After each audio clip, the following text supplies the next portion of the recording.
జై శ్రీరామ్ అండి అందరికీ. చాలామంది ఈవిడ పెరుగు పచ్చడి గురించి వీడియో చేయమని అయితే రిక్వెస్ట్ చేస్తున్నారు. అయితే నేను ఒకటి చెప్పాలనుకుంటున్నా, వాళ్ళ గురించి వీడియో చేయడానికి అసలు వాళ్ళ గురించి కొత్తగా తెలుసుకోవాల్సింది అయితే ఏమీ లేదని నా అభిప్రాయం అండి. ఎందుకంటే వాళ్ళు పూజ అని చెప్తారు, కనీసం ఒక వినాయకుడి ఫోటో కానీ, అమ్మవారి ఫోటో కానీ, లేకపోతే వెంకటేశ్వర స్వామి వారి ఫోటో కానీ ఏవి కూడా అక్కడ పెట్టకుండా, విగ్రహాలు కూడా ఏమి పెట్టకుండా పసుపు గౌరీదేవిని, అలానే వినాయకుడిని, పసుపు వినాయకుడిని ఇలాంటివి చేసి మనం మినిమం మన పూజలు ఎలా ఉంటాయంటే, సో మన హిందువుల పూజలైనా మనందరివి ఎలా ఉంటాయంటే, ఖచ్చితంగా స్వామివారికి అక్కడ అక్షింతలు కలుపుకోవడం కానీ, పూలమాల వేయడం కానీ, ఒక పటం తీసుకెళ్ళడం కానీ. అంతెందుకండి, ఒక ఇంటి నుంచి ఇంకొక ఇంటికి అద్దిళ్ళే, మళ్ళీ అద్దింట్లో మారుతున్నా కానీ మనం ఏం చేస్తామంటే, ఇంట్లోకి అడుగు పెట్టడానికి ముందు ఒకళ్ళేమో చేతిలో వినాయకుడి పటాన్ని, అలానే ఉప్పుని, మసిగుడ్డని, ఇలా కొన్ని రిక్వైర్మెంట్స్ ఉంటాయి మనకి చేతిలో ఉంచుకోవాల్సినవి. అవి ఉంచుకొని మనం గుమ్మం లోపలికి అడుగు పెడతాము. అలా అడుగు పెట్టిన రోజు నైట్ పూట ఖచ్చితంగా ఆ ఇంటిని వదిలేసి వెళ్ళిపోవద్దని నిద్ర కూడా చేస్తారు. అలాంటి అన్ని ఆచారాలు మనకున్నాయి. ఆవిడకి ఏమున్నాయండి ఆచారాలు? ఒక దేవుడి భూమి పూజ అని చెప్పి అక్కడ కనీసం మన దేవుడి విగ్రహం పెట్టలేదు, ఫోటో పెట్టలేదు, కనీసం పసుపు గౌరీదేవిని కూడా అక్కడ పెట్టలేదు, పసుపు వినాయకుడిని పెట్టలేదు, ఏమీ లేదు. ఒక రాయిని జస్ట్ వాటర్తో కడిగేసి దానికి పసుపు కుంకుమ, పసుపు కూడా మొత్తం పుయ్యలేదు, మీరు గమనించినట్టయితే జస్ట్ పైన చల్లారు. అలానే కుంకుమ కూడా అలానే చల్లి ఆ గుంతలాగా తీసి అందులో పెట్టి, చివరికి కొబ్బరికాయని ఎవరైనా మనం పూజ చేస్తున్నప్పుడు ఆ రాయికి కొబ్బరికాయ కొడతారా అండి? ఈవిడ తీసుకెళ్ళి అదే రాయికి పూజ చేసి అదే రాయికి కొబ్బరికాయ కొట్టిందండి. అసలు వీళ్ళ ఫ్యామిలీ ఎలాంటి వాళ్ళు అనుకోవాలి? మనకి రోలు అంటే లక్ష్మీదేవితో సమానం, చీపురు అంటే లక్ష్మీదేవితో సమానం.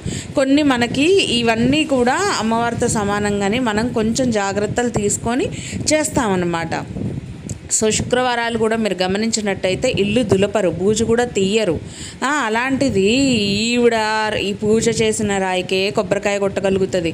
అక్కడ ఏదో చిన్న గుంత, కనీసం ఏది దాంట్లో పూజ కానీ ఏమీ చేయకుండా జస్ట్ మనందరి కోసం వాళ్ళు చూడండి ఫాస్ట్ ఫార్వర్డ్లో పెట్టారు. ఎందుకంటే ప్రతి చిన్న పాయింట్ మనం ఖచ్చితంగా బయటికి తీసుకొస్తాము, ఇది కరెక్ట్ కాదు అని ఎక్కడ చెప్తామో అని మనకు ఆ ఛాన్స్ ఇచ్చే పని లేకుండా చాలా ఫాస్ట్ ఫార్వర్డ్లో పెట్టారు.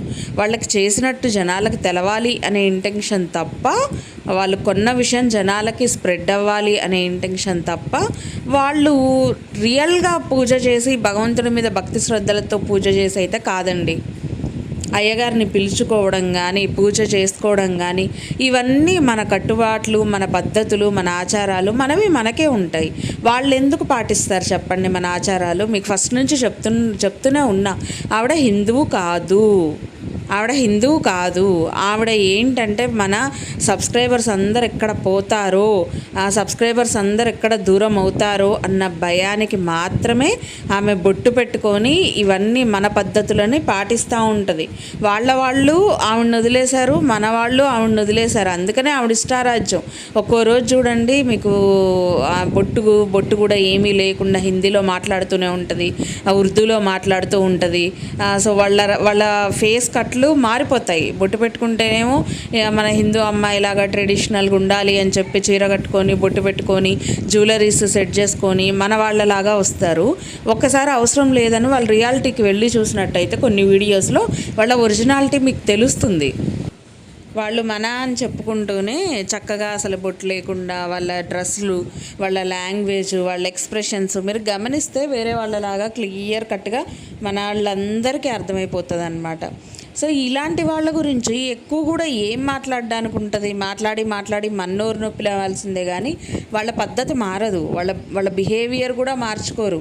ఇక వాళ్ళ ఎక్స్ప్రెషన్స్ అయితే ఇక టూ మచ్ అబ్బా. అసలు ఒక మన షాపింగ్ మాల్కి పోతే ఒక ఏజ్ అమ్మాయిలు, సపోజ్ యూత్ అనుకోండి, 16 ఏళ్ళు 17 ఏళ్ళ అమ్మాయిలు రీల్స్ పెట్టుకొని డ్యాన్స్ చేస్తే ఓకే, వాళ్ళకి ఏంటంటే వాళ్ళకి ఆ క్రేజ్ ఉంటుంది, కొంచెం ఎనర్జీ వేరు ఉంటుంది. చూసే వాళ్ళకు కూడా ఏమోలే చిన్నపిల్లలు వాళ్ళు ఏదో రీల్స్ చేసుకుంటున్నారు అని చెప్పి చుట్టూ ఉండేవాళ్ళు విచిత్రంగా చూడకుండా క్యాజువల్గా ముందుకు మూవ్ అయ్యి వెళ్ళిపోతూ ఉంటారు.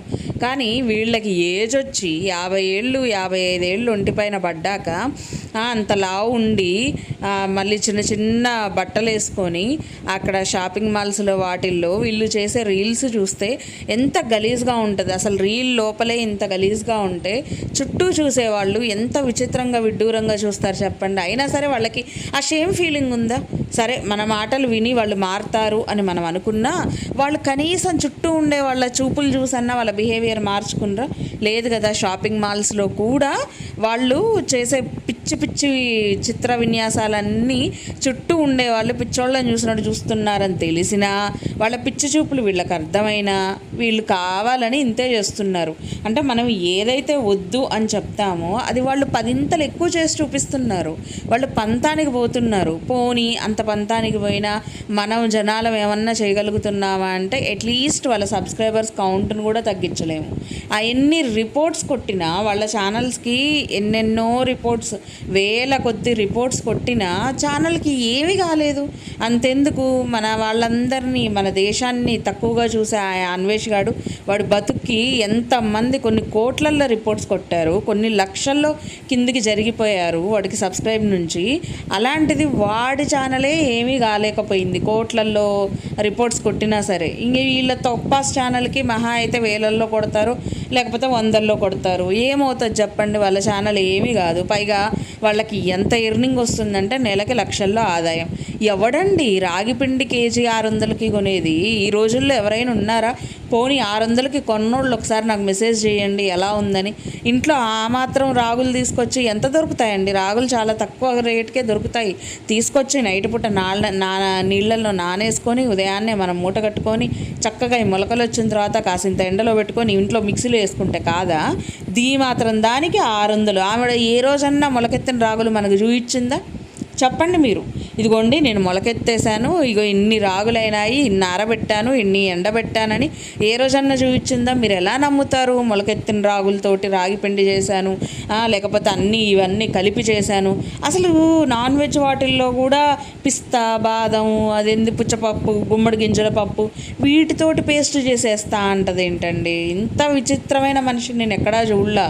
వాటిని వేటికైతే యూజ్ చేయాలో వాటికే యూజ్ చేయాలి, కానీ డ్రై ఫ్రూట్స్ని కూడా తీసుకొచ్చి కర్రీలో వేస్తే ఆ కర్రీ పెద్ద గొప్ప అయిపోయిద్దా లేకపోతే ఏమన్నా ఇద్దా? నిజం చెప్పాలంటే అలాంటి హెల్దీ ఐటమ్ బాయిల్ చేస్తే అందులో ఉండే విటమిన్స్, మినరల్స్ అన్నీ కూడా దెబ్బతింటాయండి. ప్రోటీన్స్ అవన్నీ కూడా దెబ్బతినిపోతాయి. ఒక్కసారి బాయిల్ చేసామంటే పనికి రావు.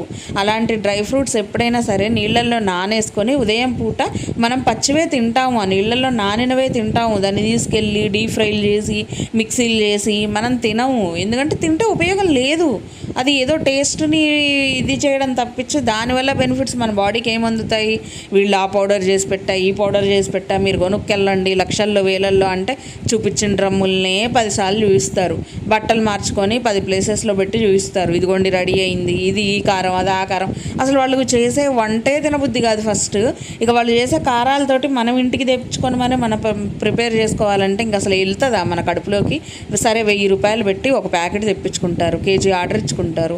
అది తినకపోతే మీరు పడేయడమేగా. ఉపయోగం ఏమన్నా ఉందా? ఉండదు కదా.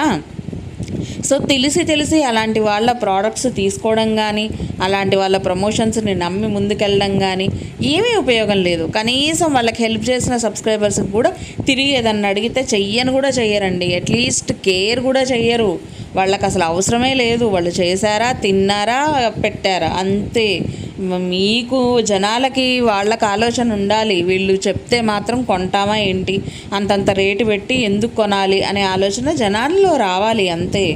సో బట్టలు అన్నారు, బట్టల బిజినెస్ దుబ్బింది. ఎందుకంటే వాళ్ళు చీరలు తెచ్చేయి మొత్తం ఏందో ఒక టైప్ ఉంటాయి, గలీజ్గా ఉంటాయి. వాళ్ళ శారీస్ ఒక్కటి కూడా క్వాలిటీగా అస్సలు ఉండవు. క్వాలిటీ లేనిది మన వాళ్ళు ఎవరు కట్టలేరు, మనమైతే అసలే కట్టలేము. సో బట్టల బిజినెస్ దెబ్బతిన్నది. ఇప్పుడు పొడిల బిజినెస్ కూడా ఇంకొన్నాళ్లలో దెబ్బతింటుంది. తర్వాత ఇంకో బిజినెస్లో ముందుకు వస్తారు, అంతే. ఇంకా అంతకుమించి వీళ్ళకి చెప్పడానికి కూడా ఏం లేదు. సో ఇదేనండి వీడియో. అయితే నచ్చితే లైక్ చేయండి, షేర్ చేయండి, సబ్స్క్రైబ్ చేసుకోండి.